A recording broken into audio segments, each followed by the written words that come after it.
Imagine करो तुम एक गवर्नमेंट ऑफिस जाते हो और काम केवल 10 मिनट में हो जाता है। फाइल लटकती नहीं है, कल आना सुनने को नहीं मिलता, हर काउंटर पे स्माइल और हर एम्प्लॉय अलर्ट, क्योंकि अगर काम लटकाया, कंप्लेंट आई तो कॉन्ट्रैक्ट खत्म हो सकता है। एफिशिएंसी मैक्सिमम है, वहीं करप्शन मिनिमम और deadwood employees zero. System fast होगा, ऑफिस साइलेंट और पब्लिक खुश। सुनने में अच्छा लगता है, लेकिन उसी इंडिया में एक गवर्नमेंट टीचर 15 साल पढ़ाने के बाद भी एक एक्सेल शीट की वजह से बाहर हो जाता है, क्योंकि मार्क्स कम थे और एक्सप्लेनेशन का ऑप्शन था नहीं। 45 साल का एक आदमी मार्केट में फिर से सीवी लेके खड़ा है, क्योंकि घर लोन पे है और बच्चे कॉलेज में। एक सीनियर ऑफिसर को कॉन्ट्रैक्ट खत्म होने का डर है, क्योंकि उसने पॉलिटिकल प्रेशर में आके गलत ऑर्डर साइन करने से मना कर दिया। बॉर्डर पे, नक्सल एरियाज में और घर से दूर पोस्टिंग कोई जाना नहीं चाहता, क्योंकि जॉब परमानेंट नहीं है। तो रिस्क कौन ले? एक तरफ है एफिशिएंसी, दूसरी तरफ इनसिक्योरिटी। एक तरफ अकाउंटेबिलिटी, दूसरी तरफ ह्यूमैनिटी। प्राइवेट सेक्टर में लोग काम करते हैं क्योंकि डर होता है, गवर्नमेंट सेक्टर में काम स्लो है क्योंकि डर नहीं है। अब मान लें कि सारी गवर्नमेंट जॉब्स कॉन्ट्रैक्ट बेस्ड हो जाए, तो हो सकता है काम तेज हो जाएगा, फाइल्स भी चलने लगेंगी। पर जब डर ही सिस्टम का इंजन बन जाएगा तो क्या होगा?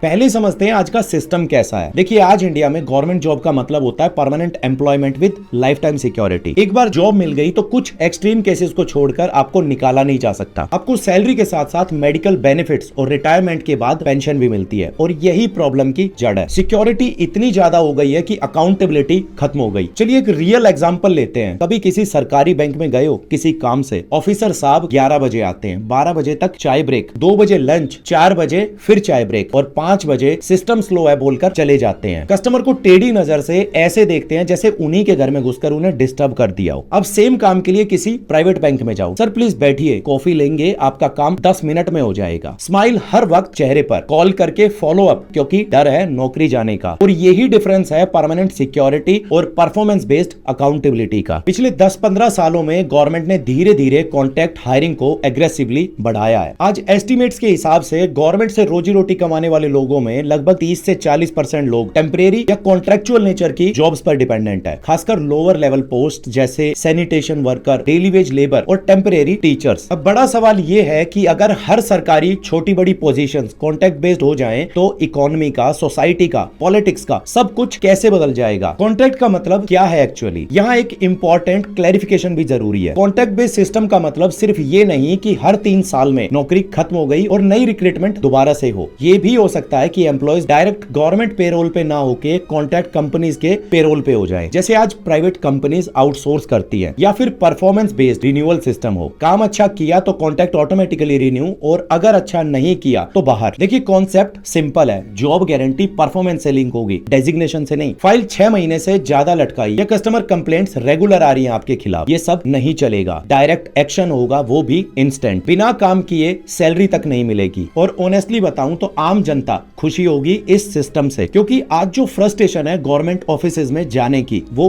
खत्म हो जाएगी। और यहाँ एक सरप्राइजिंग फैक्ट है जो काफी लोग नोटिस नहीं करते। आज जो गवर्नमेंट एम्प्लॉय सबसे ज्यादा करप्ट हैं, उन्हें एक्चुअली आम सिटीजन ने ही करप्ट बनाया। सपोज आप आरटीओ ऑफिस गए हो ड्राइविंग लाइसेंस बनवाने के लिए, रूल के हिसाब से 15 दिन लगेंगे, लेकिन वहां बैठे लोग कहते हैं कि फाइल ऊपर गई है, टाइम लगेगा। अब आपको जरूरत है अर्जेंट, तो आप खुद से 500 रुपए रख देते हो टेबल पे, जल्दी करवा दीजिए प्लीज। और ये एक विशियस साइकिल बन गई है, मतलब एक ऐसा चक्र जिसमें एक प्रॉब्लम दूसरी प्रॉब्लम को जन्म देती है, और वो दूसरी प्रॉब्लम पहली को और बुरा बना देती है। एम्प्लॉय सोचता है नौकरी पक्की है, काम ढीला कर भी दूंगा तो भी कोई निकाल नहीं सकता। सिटीजन मजबूर होकर पैसा दे देते हैं ताकि उसका काम हो जाए, और धीरे धीरे ये ही कल्चर पूरे सिस्टम में फैल जाता है। प्राइवेट कंपनीज में ये क्यों नहीं होता? कॉल सेंटर वाले ने अगर कस्टमर से बदतमीजी से बात की और कंप्लेंट चली गई, तो नेक्स्ट वीक लास्ट डे होगा, क्योंकि अकाउंटेबिलिटी है तो बिहेवियर भी कंट्रोल्ड है। अब सोचो अगर आरटीओ क्लर्क को भी पता हो कि एक कंप्लेंट से कॉन्ट्रैक्ट खतरे में आ जाएगा, तो वो टाइम पे काम करेगा या नहीं? पहली नजर में तो लगता है गवर्नमेंट के लिए एक गोल्डन अपॉर्चुनिटी है। गवर्नमेंट हर साल, मतलब स्टेट और सेंटर दोनों मिला के, अपने एम्प्लॉयज की सैलरी और पेंशन में लगभग 10 से 12 लाख करोड़ रुपए खर्च करती है। अगर कॉन्ट्रैक्ट सिस्टम आया तो पेंशन का लॉन्ग टर्म बर्डन खत्म हो जाएगा। गवर्नमेंट उस पैसे को इंफ्रास्ट्रक्चर, हेल्थ केयर, एजुकेशन में लगा सकती है। लेकिन असली बेनिफिट बजट सेविंग में नहीं, असली बेनिफिट एफिशिएंसी इंप्रूवमेंट है। है। सोचो एक रेवेन्यू डिपार्टमेंट को आज एक टैक्स ऑफिसर फाइल को 3 महीने तक रोक सकता है बिना किसी डर के। कॉन्ट्रैक्ट सिस्टम में अगर उसके परफॉर्मेंस मैट्रिक सेट है कि 30 दिन में फाइल क्लियर होनी ही चाहिए तो वो लटकाएगा नहीं। डेडलाइन होगी तो काम जल्दी होगा। एक और इंटरेस्टिंग बात, कॉन्ट्रैक्ट का मतलब ये नहीं कि सैलरी कम होगी, कॉम्पिटिटिव सैलरी तो देनी ही पड़ेगी स्किल्ड पोजीशंस के लिए। आईएएस, आईपीएस, डॉक्टर्स, इंजीनियर्स, इन सभी पोजीशंस के लिए टैलेंट चाहिए जो बिना प्रॉपर पे के कभी नहीं आएगा। तो गवर्नमेंट उस सेव्ड मनी को प्रोडक्टिव एम्प्लॉइज को बेटर पे देने में इन्वेस्ट कर सकती है। अब ऑप्टिमिज्म पे थोड़ा ब्रेक लगाते हैं। हर सिस्टम के साइड इफेक्ट्स होते हैं। पहला रिस्क, शॉर्ट टर्मिज्म। अगर एक ऑफिसर को पता है कि उसकी जॉब कॉन्ट्रैक्ट बेस्ड है तो वो लॉन्ग टर्म प्लानिंग क्यों करेगा? मेरे टाइम में अच्छा दिखे, बाकी बाद वाले संभाल लेंगे, ये मेंटेलिटी आ सकती है। इमेजिन करो एक फॉरेस्ट ऑफिसर, परमानेंट एम्प्लॉय सोचेगा जंगल 50 साल बाद भी सेफ रहे, वहीं कॉन्ट्रैक्ट वाला सोचेगा टारगेट पूरा हुआ, बोनस मिल गया, बाकी से मुझे क्या। दूसरा बड़ा फर्क, करप्शन एक्चुअली बढ़ सकता है इनिशियली, क्योंकि अगर मुझे पता है 3 साल बाद मेरी नौकरी अनसर्टेन है तो मैं ये सोचूंगा इस 3 साल में मैक्सिमम पैसा कैसे बनाऊं। और तीसरा सबसे बड़ा रिस्क हो सकता है पॉलिटिकल इंटरफेरेंस। आज एक आईएएस ऑफिसर को पॉलिटिकल प्रेशर में आके फैसला बदलने को कहा जाए तो वो रिफ्यूज कर सकता है क्योंकि उसकी जॉब प्रोटेक्टेड है, बदला जा सकता है, हटाया नहीं जा सकता। लेकिन कॉन्ट्रैक्ट सिस्टम में हमारे कहने पे काम नहीं किया तो कॉन्ट्रैक्ट रिन्यू नहीं होगा। ये ब्लैकमेलिंग पॉसिबल हो सकती है। अब यहाँ सबसे पेनफुल रियलिटी आती है। इंडिया अभी भी एक डेवलपिंग कंट्री है जहाँ 90% वर्कफोर्स के पास कोई सोशल सिक्योरिटी नहीं है। गवर्नमेंट जॉब इंडिया में सिर्फ एक नौकरी नहीं, एक कंप्लीट लाइफ इंश्योरेंस पैकेज है। अगर लोन तक चाहिए तो बैंक ट्रस्ट करता है गवर्नमेंट एम्प्लॉइज पर, लेकिन अगर कॉन्ट्रैक्ट सिस्टम आया तो ये सब नहीं होगा। और इंडिया में अनएम्प्लॉयमेंट बेनिफिट्स जैसे यूएसए में है वो तो है नहीं। तो कॉन्ट्रैक्ट सिस्टम लाने से पहले कॉम्प्रिहेंसिव सोशल सिक्योरिटी रिफॉर्म्स लाने पड़ेंगे। Universal health care, unemployment insurance, portable pension schemes, ये सब इंप्लीमेंट करना होगा। अब देखो एक फनी लेकिन ट्रू एंगल। इंडिया में गवर्नमेंट जॉब एक सोशल स्टेटस सिंबल है। शादी का रिश्ता ढूंढने गए हो, लड़के के बाप ने कहा बेटा सरकारी अफसर है, बस डील पक्की। वहीं लड़की कहती है गवर्नमेंट टीचर, और ससुराल वाले खुश। क्यों? क्योंकि परमानेंट है, स्टेबल है तो रिस्पेक्ट है। लेकिन कॉन्ट्रैक्ट सिस्टम आया तो ये साइकोलॉजी चेंज हो जाएगी। बेटा कॉन्ट्रैक्ट बेस्ड गवर्नमेंट एम्प्लॉय है, ये उतनी इंप्रेसिव नहीं लगेगी। लोगों को लगेगा तो प्राइवेट और गवर्नमेंट जॉब में फर्क क्या रहा, और बेस्ट टैलेंट गवर्नमेंट जॉब में आना बंद कर देगा। आईआईटी टॉपर क्यों आईएएस बनेगा अगर वो भी अनसर्टेन है? बेटर होगा गूगल, माइक्रोसॉफ्ट या कोई स्टार्टअप ज्वाइन करे। लेकिन यहाँ एक काउंटर आर्गुमेंट भी है, यूथ को ज्यादा अपॉर्चुनिटीज मिलेंगी। आज एक 55 साल का सरकारी बाबू सेम पोजीशन पर बैठा रहता है, नए लोगों को चांस नहीं मिलता। कॉन्ट्रैक्ट रोटेशन से फ्रेश टैलेंट आएगा तो नए आइडियाज आएंगे, और जो जेन्युइनली पैशनेट है पब्लिक सर्विस के लिए वो तो आएंगे ही। अब आईएएस कोई सिर्फ सैलरी के लिए थोड़ी ना बनता है, पावर,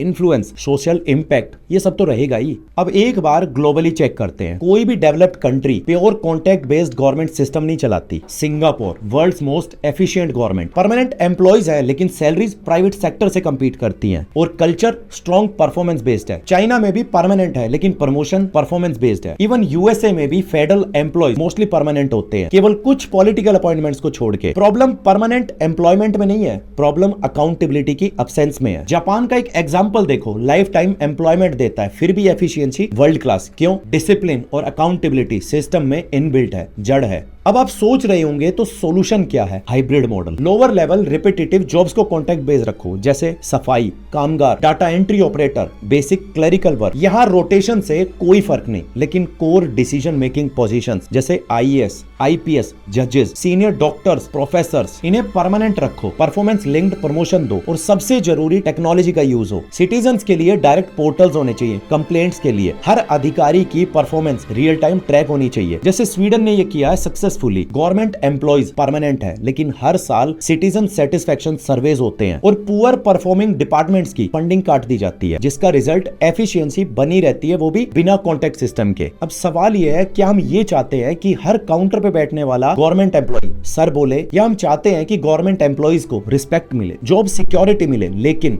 अकाउंटेबिलिटी भी हो? तो बैलेंस जरूरी है। ना प्योर कॉन्ट्रैक्ट सिस्टम चलता है, लेकिन ना प्योर परमानेंट सिस्टम सस्टेनेबल है। इंडिया को अपना रास्ता खुद बनाना होगा। Technology, performance matrix, citizen feedback और सोशल सिक्योरिटी रिफॉर्म्स के मिक्सचर के साथ। अब आप बताओ, अगर आपके हाथ में पावर हो तो आप क्या करना चाहोगे? प्योर कॉन्ट्रैक्ट या फिर एक हाइब्रिड मॉडल या कुछ और? कमेंट सेक्शन में अपनी राय जरूर शेयर करना। मैं कृष्ण अंश मिलूंगा नेक्स्ट वीडियो में अपने व्हाट इफ यूनिवर्स के साथ। तब तक के लिए जय हिंद।